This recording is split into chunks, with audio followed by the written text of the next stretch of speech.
আজ একটু অন্যরকম করে ডাল বানাবো, তো সেটাই তোমাদের সঙ্গে শেয়ার করব। তো হ্যালো এভরিওয়ান, আমি মামনি চলে এসেছি নতুন আরেকটা ব্লগ নিয়ে তোমাদের কাছে। তো এদিকে দেখো ভাতের জলটা গরম হয়ে গেছে, আমি এখন চালটা ভালো করে ধুয়ে আর দিয়ে দিলাম।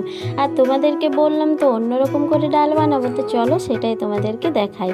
এই দেখো আমি এখন মসুর ডাল নিয়ে নিয়েছি কিছুটা, আর সেটা ভালো করে জল দিয়ে পরিষ্কার করে ধুয়ে নেব। আর ধুয়ে নেওয়ার পরে দেখো একটা প্লাস্টিকের মধ্যে কিন্তু আমি ডালটা দিয়ে দিলাম। এরকমভাবে ডালটা দিয়ে একটু ভালো করে এটাকে বেঁধে নিয়ে চাপ দিয়ে পরে দেখো জলটা সব কিন্তু আমি ঝরিয়ে নিয়েছি। আর তারপরে একটু ফুটো করে দিয়েছি, আর দিয়ে দেবো আমি কিন্তু দেখো এই দেখো ভাতের মধ্যে।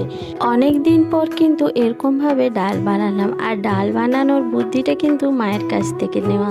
মা এরকম করে ডাল বানায়, বেশিরভাগ কিন্তু এরকম করেই বানায়, তো মায়ের কাছ থেকেই শিখেছি। তো যাই হোক, তারপরে দেখো এদিকে মাছের ঝোলটা কিন্তু রেডি হয়ে গেছে। সেটার মধ্যে আমি এখন মাছ ভাজাগুলো দিয়ে দিলাম, আর দেখো মাছের ঝোলটা আমি এখন নামিয়ে নিলাম। তো বন্ধুরা, আজকের ব্লগটা আর বেশি বড় করছি না, এখানে দিদিভাই কমেন্ট করেছে কি হলো গো। তো যেহেতু আমার শরীরটা খুবই খারাপ লাগছিল, কালকে ননদকে নিয়ে হসপিটালে ছিল।